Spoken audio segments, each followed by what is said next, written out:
3 daughters. 3 16th birthdays. 3 disappearances. And a family secret that would haunt Alabama for generations. Picture this, it's March 15, 1851. The sun rises over the sprawling Ellison plantation in rural Montgomery County, Alabama. Margaret Ellison awakens on what should be the happiest day of her life, her 16th birthday. She braids her auburn hair, puts on her finest dress, and walks downstairs to breakfast with her family. By sunset, she's gone. Vanished without a trace. 3 years later, March 15, 1854. Elizabeth Ellison, Margaret's younger sister, celebrates her 16th birthday in the same house, at the same breakfast table. Her parents gift her a delicate gold locket, the same locket they had intended for Margaret. Elizabeth kisses her mother goodbye, steps onto the front porch, and walks toward the garden. She never returns. March 15, 1857. Sarah Ellison, the youngest daughter, turns 16. The house is quieter now. The servants whisper in corners. The neighbors no longer visit. Sarah's parents barely speak during breakfast. They don't give her gifts. They don't celebrate. They simply watch her with hollow eyes, as if they're already mourning. Sarah spends the morning reading in the library. At precisely 3 o'clock in the afternoon, she closes her book, sets it on the table, and walks out of the room. The book remains open to page 113 for the next 40 years. 3 daughters. 3 identical disappearances. 3 families destroyed by the same date, the same age, the same impossible pattern that defied every explanation the authorities could provide. But here's what makes this story truly terrifying: the Ellison parents never reported their daughters missing. Not one of them. Not Margaret. Not Elizabeth. Not Sarah. They simply told the townspeople that their daughters had gone to live with relatives up north. When pressed for details, they would smile politely, change the subject, and retreat to their mansion on the hill. For 6 years, the people of Montgomery County accepted this explanation. After all, the Ellisons were respected members of the community. Wealthy landowners. Devout churchgoers. Pillars of society. Surely they would never harm their own children. They were wrong. What really happened to the Ellison daughters would remain buried for decades, hidden beneath layers of lies, fear, and a conspiracy of silence that reached the highest levels of Alabama society. The truth, when it finally surfaced, would reveal a pattern of horror so methodical, so calculated, that it would force an entire community to confront the monster they had unknowingly protected. This is the story of how 3 young women disappeared on the same date, at the same age, in the same house, and how their deaths exposed the darkest secret in Alabama's history. My name is your host, and this is Whispers of Torture. Before we uncover the horrifying truth about what happened in that house, I need you to do something for me. If you're ready to explore the darkest corners of history with us, hit that subscribe button and ring the notification bell.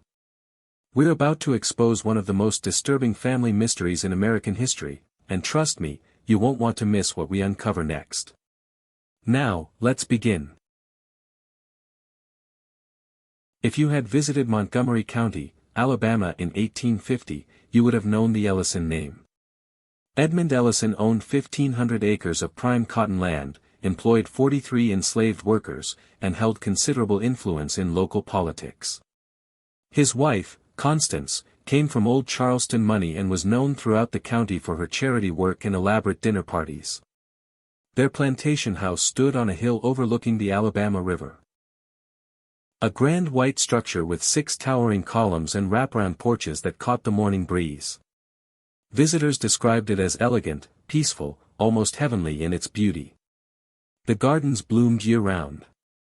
The stables housed the finest horses. Everything about the Ellison property spoke of prosperity, tradition, and respectability.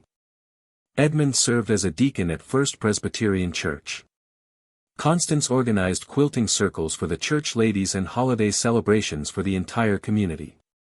They donated generously to local charities and sponsored the annual harvest festival that brought families together from across 3 counties. And then there were their daughters. Margaret, born in 1835, was described by neighbors as a gentle, artistic child who spent hours painting watercolor landscapes and playing piano. Elizabeth, born in 1838, loved to read and often helped her mother with charity work, visiting sick families and delivering food baskets. Sarah, the youngest, born in 1841, was known for her quick wit and her talent for storytelling. She could captivate an entire room with tales of adventure and mystery. By all appearances, the Ellisons represented everything the antebellum South aspired to be: wealthy, cultured, God-fearing, and devoted to family. Their neighbors envied them. Their friends admired them. Their community looked up to them as the very definition of Southern gentility. But in the spring of 1851, cracks began to appear in this perfect facade. Small things at first. Servants who quit without explanation. Social invitations that went unanswered. Edmund's increasing absences from church services. And most notably, the strange ritual that began to develop around the daughters' birthdays. Margaret's 15th birthday, in 1850, was celebrated with unusual intensity. The party lasted 3 days. Edmund invited families from as far away as Mobile. The celebration was so elaborate that the local newspaper wrote a full column describing the festivities. But those who attended later recalled something odd about the event. Edmund and Constance seemed almost frantic in their joy, as if they were trying to squeeze a lifetime of happiness into those 3 days. It was as if they knew it would be her last birthday, one guest would later tell investigators. The way they looked at her, the way they held on to every moment, it was beautiful and heartbreaking at the same time. March 15, 1851. Margaret Ellison's 16th birthday arrived with an unseasonably warm spring morning. The date itself would later become significant for reasons no one could have imagined, but on that Tuesday morning, it seemed like any other day. Margaret woke before dawn. Several servants later testified that they heard her moving around her room as early as 5 o'clock, which was unusual for a young woman who typically slept until 8. By the time the breakfast bell rang at 7, she was already dressed in her finest blue silk dress, a gown that had been specially made for this day by a seamstress in Montgomery. At breakfast, the family gathered in the main dining room as they did every morning. Edmund sat at the head of the table, reading correspondence from his cotton broker in New Orleans. Constance reviewed the day's menu with the head cook. Elizabeth and Sarah chattered about Margaret's gifts, which were arranged on a side table wrapped in white paper and tied with blue ribbons. But Margaret herself barely spoke. Multiple witnesses recalled that she seemed distant, almost ethereal, as if her mind was somewhere else entirely. She picked at her breakfast: eggs, bacon, biscuits with honey, foods that were normally her favorites. When her father asked if she was feeling well, she simply smiled and said, "I'm perfect, Papa. Everything is exactly as it should be." After breakfast, Margaret opened her presents. A pearl necklace from her parents. A leather-bound book of poetry from Elizabeth. A hand-sewn sampler from Sarah with the words "Sweet 16" embroidered in golden thread. She thanked each family member with what observers described as unusual formality, as if she were following a script she had memorized. At 10 o'clock, Margaret announced that she wanted to take a walk through the gardens to appreciate God's beautiful creation on this special day. Constance offered to accompany her, but Margaret politely declined, saying she preferred to spend some time alone with her thoughts. Margaret walked out the front door at exactly 10:15 a.m. 3 field hands saw her strolling through the rose garden around 10:30.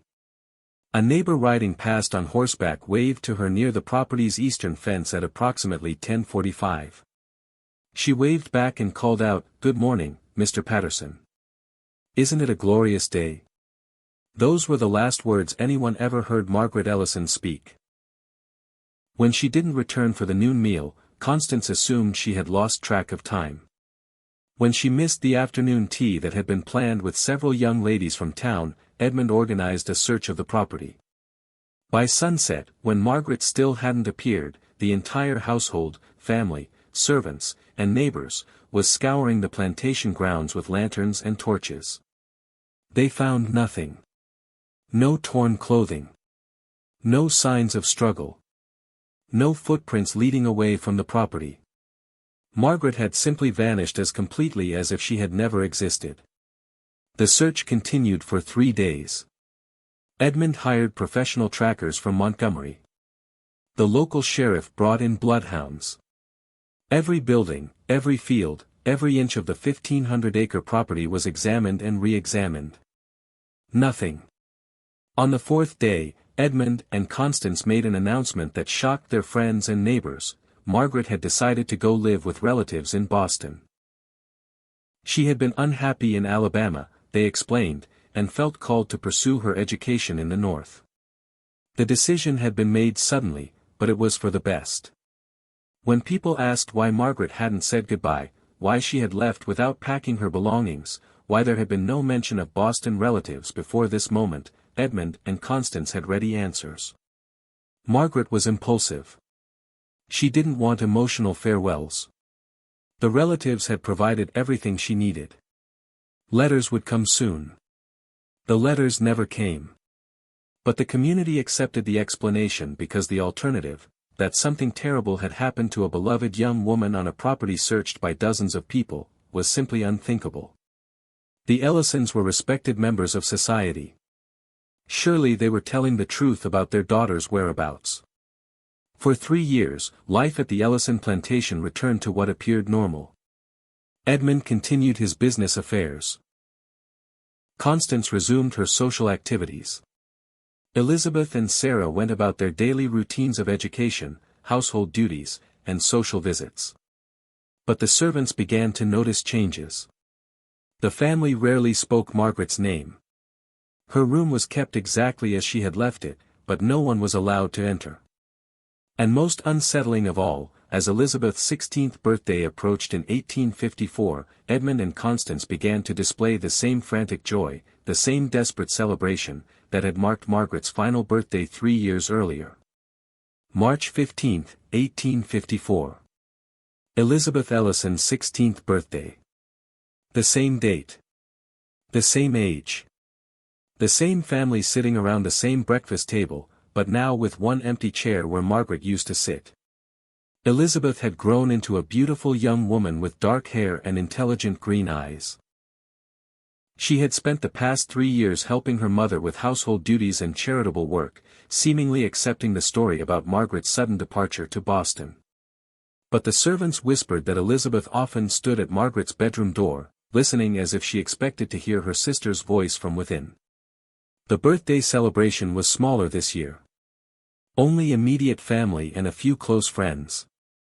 Constance had prepared Elizabeth's favorite meal, roasted chicken with herb stuffing, fresh bread, and apple pie.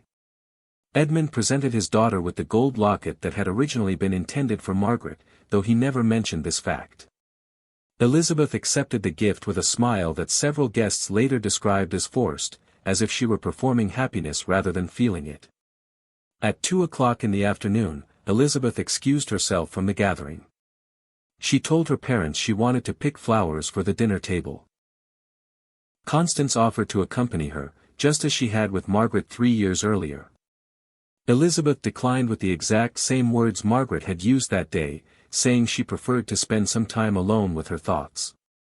The similarity was so precise that several family friends later testified they felt a chill when they heard those familiar phrases.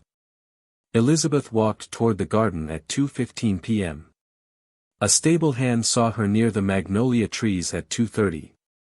The cook spotted her gathering daffodils by the garden gate at 2:45.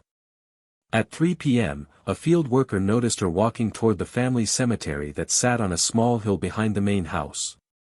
The cemetery contained 4 generations of Ellison family graves, including Edmund's parents and grandparents, all marked with elaborate headstones and surrounded by an ornate iron fence. Elizabeth never returned from that walk. When she missed dinner at 6 o'clock, the family began to worry. When she didn't appear by nightfall, panic set in. Once again, the entire household searched the property. Once again, they found nothing.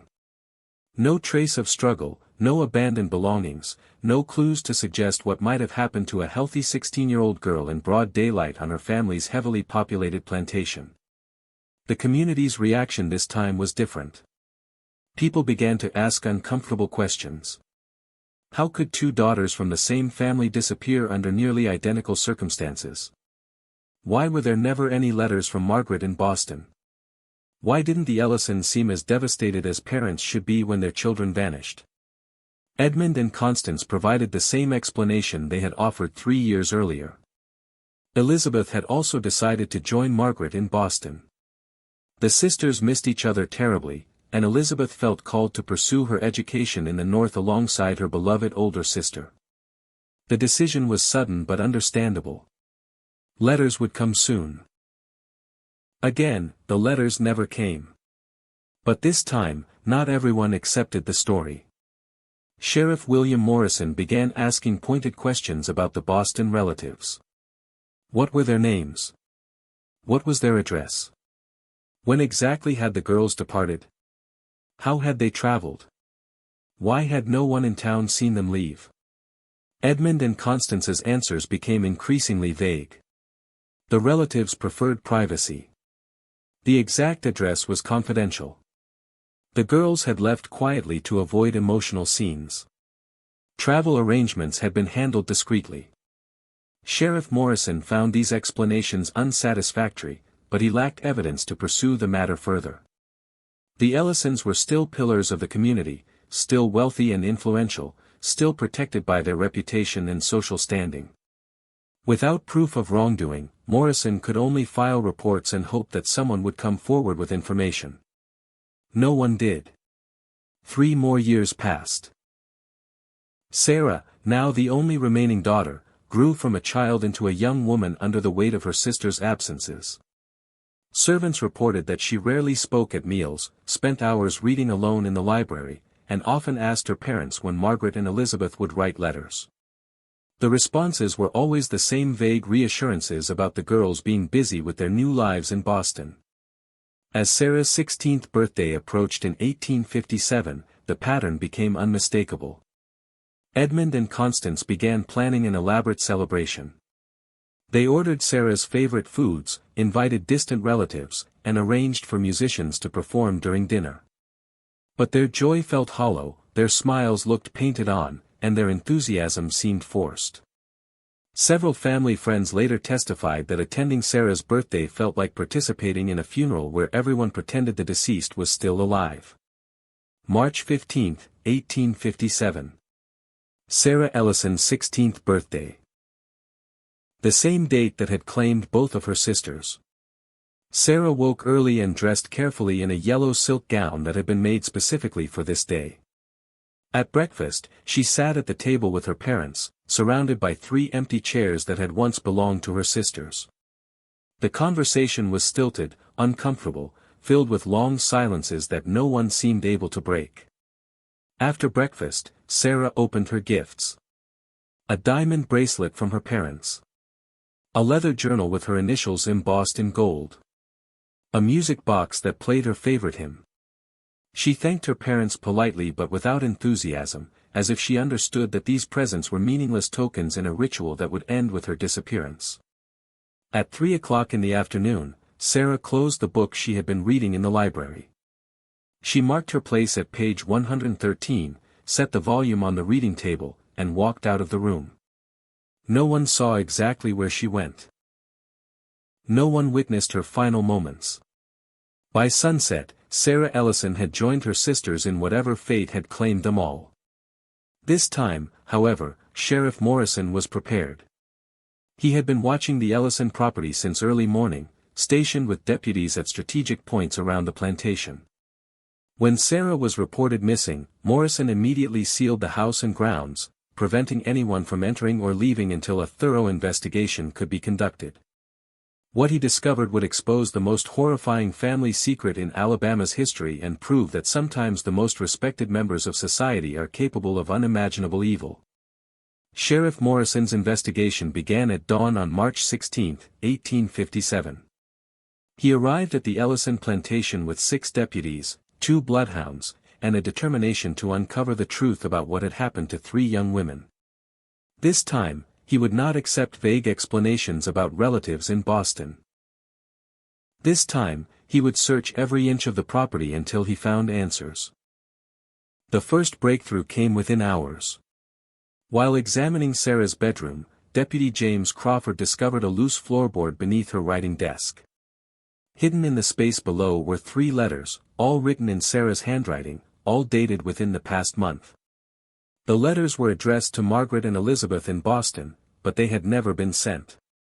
Instead, they contained desperate pleas for her sisters to return home and increasingly frantic questions about why they had stopped writing. In one letter, Sarah wrote about dreams where she saw her sisters calling for help from somewhere dark and cold. In another, she described feeling watched whenever she walked through the gardens, as if invisible eyes were tracking her movements. The final letter, dated just 2 days before her disappearance, contained a single chilling line written over and over again in increasingly shaky handwriting until it filled the entire page. Armed with this evidence, Sheriff Morrison confronted Edmund and Constance Ellison. Their story about the Boston relatives immediately began to crumble under questioning.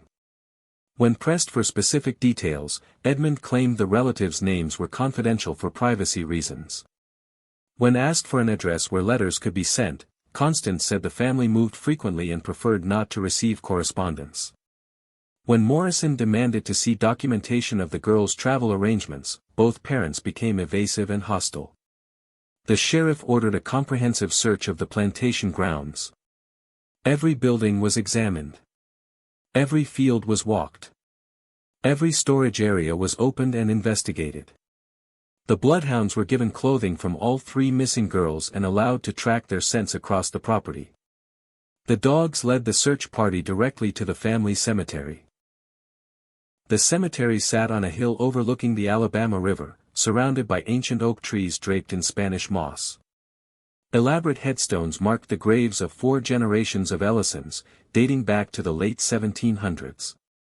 The ironwork fence was ornate and well-maintained, the grass neatly trimmed, the flower beds carefully tended. Everything about the cemetery suggested reverence for the dead and respect for family tradition. But the bloodhounds were agitated. They circled the cemetery repeatedly, whining and pawing at the ground near 3 specific graves. The headstones marked the resting places of Edmund's grandfather, his father, and his uncle, all prominent men who had died of natural causes decades earlier. There was no logical reason for the dogs to be interested in these particular graves. Sheriff Morrison ordered the graves opened. What they found beneath the first headstone changed everything. The coffin that should have contained Edmund's grandfather instead held the decomposed remains of a young woman approximately 16 years of age. The body was wrapped in a blue silk dress identical to the one Margaret had been wearing on the day she disappeared. Around the corpse's neck was a pearl necklace matching the birthday gift Margaret had received from her parents. The second grave contained Elizabeth's remains, wrapped in a green dress and wearing the gold locket that had been her final birthday present. The third grave held Sarah's body, still fresh from her recent burial, dressed in the yellow gown she had worn on her last morning alive. All 3 girls had been buried in place of their deceased male relatives, hidden beneath headstones that no one would think to question. The original coffins containing the men's remains had been moved to unmarked locations elsewhere on the property. Edmund and Constance had literally erased their daughter's existence and replaced them with the honored dead of previous generations. But the most horrifying discovery was yet to come. Each girl's body showed evidence of ritualistic preparation. Their hair had been braided in identical patterns using golden thread. Their hands had been positioned in prayer formation. Small religious tokens had been placed in their mouths. Most disturbing of all, each corpse bore evidence of having been buried alive. Scratches inside the coffin lids, torn fingernails, and facial expressions of terror indicated that all 3 girls had awakened underground and died slow, agonizing deaths in their burial chambers. The investigation revealed that Edmund Ellison had developed an obsession with what he called purification through sacrifice.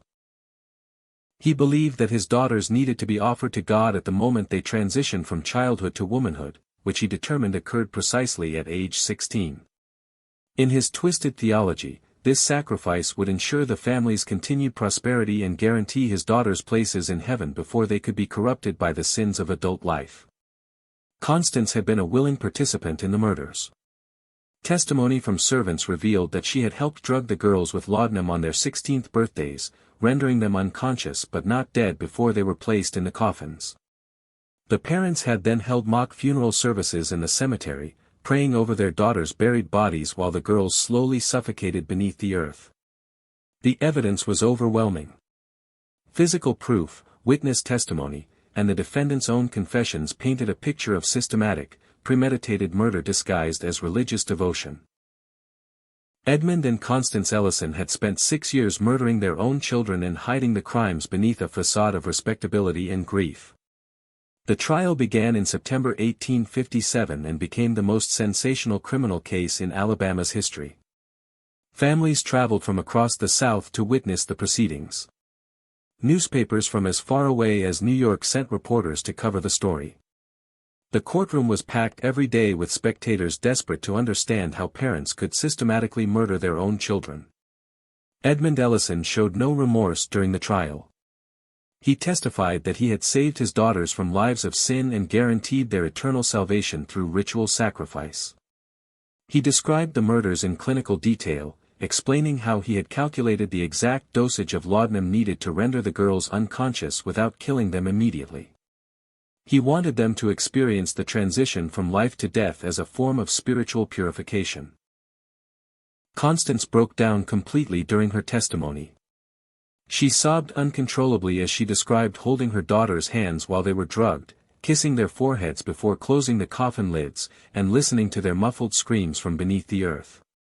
She claimed that Edmund had convinced her the sacrifices were necessary to save the family from some unspecified spiritual threat, but she could never adequately explain why she had participated in such unspeakable acts. The jury deliberated for less than 2 hours. Both defendants were found guilty of 3 counts of first-degree murder. Edmund was sentenced to death by hanging. Constance received life imprisonment, partly because the all-male jury believed she had been under her husband's influence and partly because executing a woman was considered inappropriate even for such heinous crimes. Edmund Ellison was hanged on November 3, 1857, in the public square of Montgomery. His final words were a prayer asking God to forgive the community for failing to understand his holy mission. He showed no remorse for his crimes and no acknowledgement that he had done anything wrong. To the very end, he maintained that he had acted out of love for his daughters and devotion to his faith. Constance lived for another 43 years in the state prison, never receiving a single visitor and never speaking about her crimes after the trial ended. She died in 1900, taking whatever additional secrets she possessed to her grave. Prison records indicate that she spent her final decades in a state of complete mental breakdown, alternately claiming that her daughters were still alive in Boston and confessing to murders that had never occurred. The Ellison plantation was abandoned immediately after the trial. No one would buy the property or live in the house where such horrors had occurred.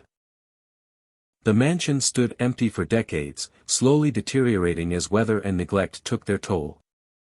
Local children dared each other to approach the cemetery, but most people avoided the area entirely. The very mention of the Ellison name became enough to end conversations and clear rooms. But the story did not end with the execution and imprisonment of the parents. The case had exposed something much larger and more disturbing than the crimes of 2 individuals. The investigation revealed that several prominent community members had suspected something was wrong with the Ellison family but had chosen to remain silent rather than challenge such respected members of society. Sheriff Morrison's reports documented multiple instances where servants, neighbors, and even family friends had noticed suspicious behavior but failed to report it to authorities. The culture of deference to wealth and social position had created an environment where 3 young women could be murdered systematically over 6 years without anyone taking action to stop it. More disturbing still were the connections investigators discovered between Edmund Ellison and other families in the region. A review of birth and death records revealed unusual patterns in several wealthy households where young women had supposedly died of mysterious illnesses or departed suddenly for unknown destinations. While no definitive proof of additional crimes was ever established, the Ellison case prompted investigations into at least 12 other suspicious disappearances of teenage girls from prominent families across Alabama and Georgia. The psychological impact on the community was profound and long-lasting. Parents became protective of their children to an almost paranoid degree. 16th birthday celebrations were cancelled or conducted with minimal fanfare. Families who had been friends of the Ellisons underwent intense scrutiny from neighbors who wondered what they might have known or suspected about the crimes. The case also exposed the vulnerability of women and children in a society where male authority was rarely questioned and family privacy was considered sacred. The Ellison daughters had been completely powerless to protect themselves against parents who controlled every aspect of their lives. Their isolation and dependence had made them perfect victims for predators who understood exactly how to exploit the social structures of their time. The modern implications of the Ellison case extend far beyond the historical significance of these particular murders. Criminal psychologists have studied Edmund Ellison's behavior patterns and identified characteristics that appear in contemporary cases involving familicide and religiously motivated violence. His ability to maintain a public facade of respectability while systematically murdering his own children represents a form of psychological compartmentalization that appears in modern serial killers and family annihilators. Dr. Sarah Chen, a forensic psychologist at the University of Alabama, has written extensively about the Ellison case and its connections to modern criminal behavior. Her research indicates that Edmund displayed classic signs of narcissistic personality disorder combined with religious mania, a combination that appears in approximately 15% of family annihilation cases studied since 1980. The ritualistic aspects of the murders, the precise timing of the crimes, and the elaborate cover-up strategies all mirror techniques used by contemporary criminals who use religious justification for violent acts. The case also provides insight into how communities enable and protect predators when those predators occupy positions of social authority. The same psychological mechanisms that prevented the Ellison neighbors from reporting suspicious behavior can be observed in modern cases involving respected community members who commit heinous crimes. From clergy abuse scandals to cases involving prominent politicians and business leaders, the pattern of willful blindness to obvious warning signs remains remarkably consistent across time periods. Recent archaeological work at the former Ellison plantation has revealed additional disturbing evidence about the scope of the family's crimes. In 2019, ground-penetrating radar identified several additional unmarked graves on the property. Excavation of these sites uncovered the remains of at least 6 enslaved individuals who showed signs of violent death, suggesting that the systematic murder of the Ellison daughters may have been preceded by years of killing enslaved workers whose disappearances would never have been investigated by authorities. Carbon dating of artifacts found with these remains indicates that the killings may have begun as early as 1845, 6 years before Margaret's disappearance. This timeline suggests that Edmund Ellison spent more than a decade developing and refining his methods of murder and disposal, using enslaved victims as practice before targeting his own children. The discovery has prompted renewed investigation into other antebellum plantations with similar patterns of unexplained deaths and disappearances. The psychological profile of Constance Ellison has also attracted significant attention from researchers studying women who participate in family violence.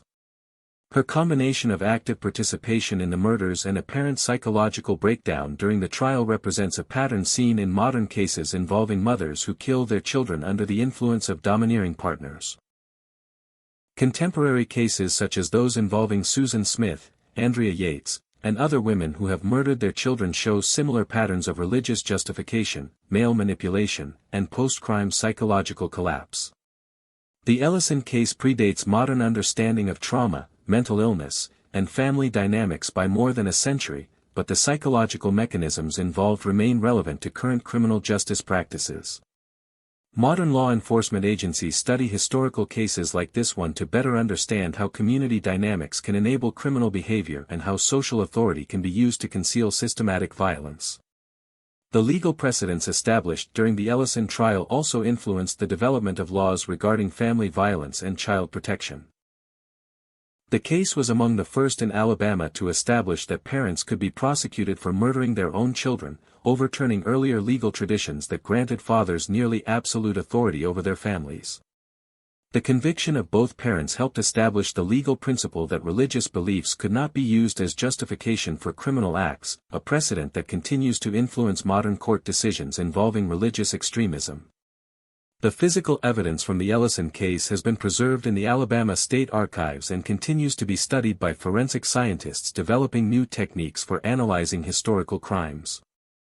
The condition of the victims remains provided early examples of how burial conditions affect decomposition rates, information that has proven valuable for modern forensic investigators working on cold cases involving buried victims.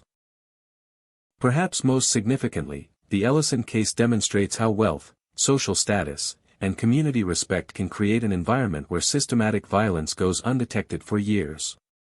This lesson remains relevant in contemporary discussions about how elite predators use their social position to avoid detection and prosecution. From Jeffrey Epstein to Larry Nassar to countless local cases involving respected community members, the pattern of institutional protection for high-status criminals continues to mirror what happened in Montgomery County in the 1850s.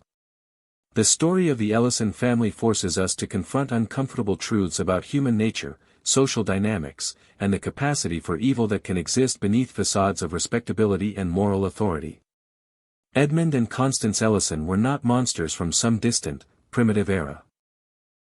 They were intelligent, educated, socially connected individuals who made deliberate choices to torture and murder their own children over a period of years while maintaining the approval and admiration of their community. Their crimes were not crimes of passion or desperation. They were calculated, methodical, and executed with the kind of careful planning that modern criminal profilers associate with the most dangerous types of predators. The fact that they were able to maintain their facade for so long while committing such systematic violence speaks to both their psychological sophistication and the willingness of their community to ignore obvious warning signs. The three Ellison daughters, Margaret, Elizabeth, and Sarah, represent countless other victims throughout history whose voices have been silenced by family violence and social complicity. Their story serves as a reminder that evil can flourish anywhere, in any era, when communities choose comfort and denial over difficult truths and uncomfortable investigations. The abandoned Ellison plantation still stands on its hill overlooking the Alabama River, though the main house has been demolished and the cemetery has been relocated to prevent vandalism and dark tourism. The land remains largely uninhabited, owned by the state and maintained as an unofficial memorial to the victims of one of Alabama's most horrifying family crimes. Local residents still report strange occurrences on the property. Unexplained lights in the windows of buildings that no longer exist. The sound of young women's voices calling for help on calm, windless nights. The appearance of three figures in period dress walking through gardens that have long since grown wild and overgrown. Whether these phenomena represent genuine supernatural activity or simply the psychological projection of community guilt and trauma, they serve as a reminder that some crimes leave scars that never fully heal. The Ellison case damaged not just the immediate victims and perpetrators, but an entire community that failed to protect three innocent young women from the people who should have loved and protected them most. The story of Margaret, Elizabeth, and Sarah Ellison stands as a testament to the importance of speaking up when something seems wrong, even when that something involves respected members of society. Their deaths might have been prevented if a single person had been willing to question the Ellison family's explanations, to demand proof of the Boston relatives, or to insist on investigating the suspicious pattern of disappearances. In the end, the most frightening aspect of the Ellison case may not be the evil of two individuals, but the complicity of an entire community that chose to believe comfortable lies rather than confront uncomfortable truths. That same choice faces every community, in every era, whenever powerful people engage in systematic abuse while hiding behind facades of respectability and moral authority. The question the Ellison case leaves us with is not whether such evil can exist, but whether we have the courage to recognize it and act against it when it appears in our own communities, wearing the faces of people we know, trust, and respect. And that brings us to the end of today's horrifying journey into the darkest corners of Alabama's history. If this story disturbed you as much as it disturbed me, then you understand why we do what we do here at Whispers of Torture. We believe that the most important stories are often the most difficult ones to tell, because they force us to confront uncomfortable truths about human nature and the societies we build. Margaret, Elizabeth, and Sarah Ellison deserved better than the fate they received. They deserved to live full lives, to make their own choices, to find love and happiness beyond the walls of their family's plantation. Instead, they became victims of a system that valued social respectability over individual safety, that chose comfortable lies over difficult truths. Their story is a reminder that evil often hides behind the most respectable facades, and that the greatest dangers sometimes come from the people we trust most. It's a lesson that remains as relevant today as it was in 1857, and one that we ignore at our own peril. If you found this episode compelling, please subscribe to Whispers of Torture and hit that notification bell. We bring you new episodes every week, exploring the darkest true crime cases from history and examining what they can teach us about human nature, justice, and the societies we live in. Share this video with someone who appreciates true crime content, leave a comment telling us what you thought about the Ellison case, and let us know what historical mysteries you'd like us to investigate next. Your engagement helps us continue telling these important stories and ensures that victims like the Ellison daughters are never forgotten. Remember, the past is never really past. The patterns of human behavior that created tragedies like the Ellison case continue to operate in our world today. By understanding these patterns, by recognizing the warning signs, by refusing to look away when something doesn't seem right, we can help prevent history from repeating itself. Until next time, this has been Whispers of Torture. Stay safe, stay vigilant, and never stop questioning the stories you're told by people in positions of power. The truth is always worth fighting for, no matter how uncomfortable it might be. Thank you for watching.